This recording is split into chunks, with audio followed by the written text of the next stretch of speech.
Occasion ఏదైనా location ఎక్కడైనా తెలుగువారి వేడుక అంటే ఆలివ్ మిఠాయి ఉండాల్సిందే.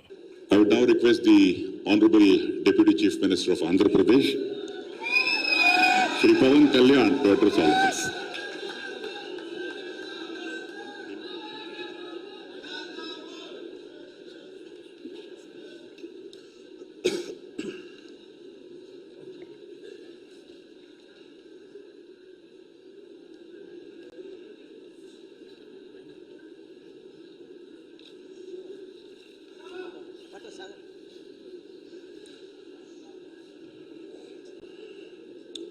A very warm good evening to all the dignitaries assembled here for the book release function of Sri Justice Gopal Gauraji on the occasion of his 75th birthday celebration. It gives me an immense pleasure to be here on this occasion and delighted to be a part in releasing the biography of a great human being whom we lovingly call him as Manavatavadi. That's the apt title for his autobiography.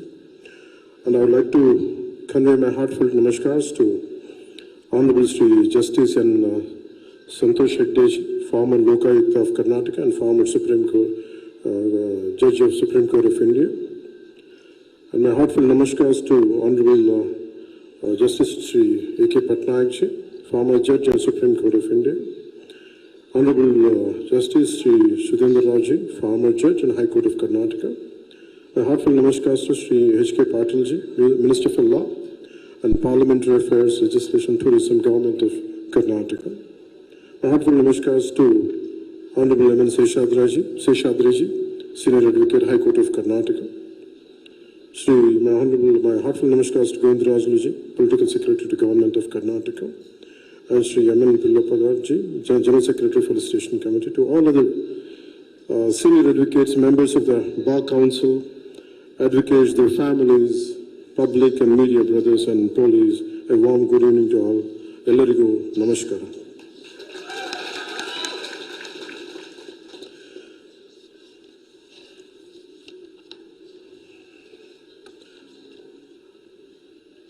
One sentence I could think of Justice Gopal Gauraji is that when justice becomes a voice, not just a verdict, that becomes Justice Gopal Gauraji. Today, I'm deeply honored to be here today, celebrating the 75th birthday of Honorable former Supreme Court Judge, Justice Sri Gopal Gauraji. I stand before you not as a Deputy Chief Minister or other names I carry. I stand here today, you, as a student who has been fortunate enough to learn from one of this country's rarest voices of moral courage, Justice V. Gopal Gauraji. When I look at his life journey, it fills me with deep respect. Born in a small village called Pedduru in Chintamani region of Kolar district, from a humble family, he rose through sheer dedication and integrity. From being an advocate to serving as a judge of the Karnataka High Court, then as a Chief Justice of the Orissa High Court, and later as a judge of the Supreme Court of India, his life itself is an inspiration. It shows us that what honesty, hard work, and commitment to justice can achieve. Recently in July 2025, I spoke about Justice Gauraji in an interview. When I said that Justice Gauraji is not just an inspiration, he is my mentor. His commitment to the oppressed, his fearless defense of constitutional values, these are the ideals I strive to live by. It is because beyond being a former judge of the Supreme Court, he is a man who has dedicated his life to the voice of the voiceless. Justice Gopal Gauraji has always extended his support in crucial people's movements, whether it was the Nallamala uranium issue or the Amaravati farmer struggles, or when we formed the joint fact-finding committee to understand how central funds were being utilized by the state. He participated voluntarily, sharing his knowledge and helping us present facts in the right way. He offered a rightful judicial guidance that helped us to examine the constitutional obligations, the denied promises, and the center's accountability under the APA Reorganization Act. He showed us that truth is not just an emotion, it's a process. It's evidence. It's courage wrapped in facts. With his support, our fact-fighting committee was not just a political tool, it became a document of justice and a mirror to the facts. What we learn, mainly from the key words from him is, governments may change, but the duty to the Constitution never changes. And that our duty is not to please governments, but to protect citizens from the misuse of power, whoever wields it. Justice Gopal Gauraji, your life and words reminds us that true patriotism is not about political alignment, but about institutional courage and moral conviction. You have taught us that we must govern with conscience, judge with courage, and serve with integrity because, as you beautifully put it, the Constitution is not just a document, it is a sacred trust placed in our hands. We are deeply grateful, sir, for your wisdom, your clarity, and your unwavering faith in the spirit of our Constitution. Your words continue to inspire us to build a democracy rooted in courage, compassion, and balance.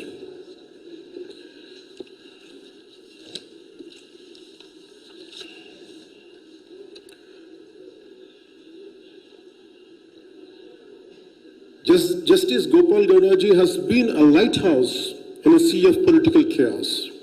He is a proof that retirement does not silence responsibility, that a judge may leave the bench, but not the battle for justice. That is why we fight. Our fight is not about power, it's about restoring trust in public life, it's about bringing dignity back to governance, it's about ensuring that the law protects the weak, not just the powerful. That's what we all stand for. That's why we stand by Justice Gopal Gauraji. And in this journey, we are blessed to be guided not just by political instincts, but also by ethical giants like Justice V. Gopal Gauraji. Finally, I would like to sum up in a few words. I draw strength from his words. I draw clarity from his wisdom. And above all, I draw courage from his life. Let us carry that spirit forward. Let us build a society where justice is not feared, but felt.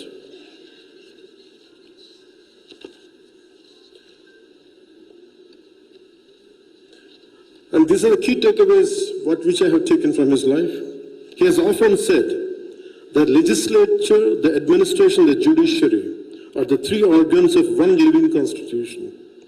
Each must perform its role independently, yet harmoniously complementing one another when needed, but never crossing into each other's domain. These words capture the very essence of our republic, that independence does not mean isolation and cooperation does not mean compromise. You have repeatedly reminded the judiciary, the government, and the bureaucracy that the ultimate duty of every institution is to protect the democratic spirit and uphold constitutional values. Your reflections on governance and justice are not about politics, they are about principle. The judiciary must show courage when power becomes overbearing and caution when power is balanced. On this special day, I pray to Lord Venkateshwara and Lord Manjunatha to bless Justice Gopal Gauraji with long life and good health. May his wisdom continue to guide future generations, and may leaders like me always have the privilege to learn from his experience and ideals. And Jai Karnataka and Jai Hind.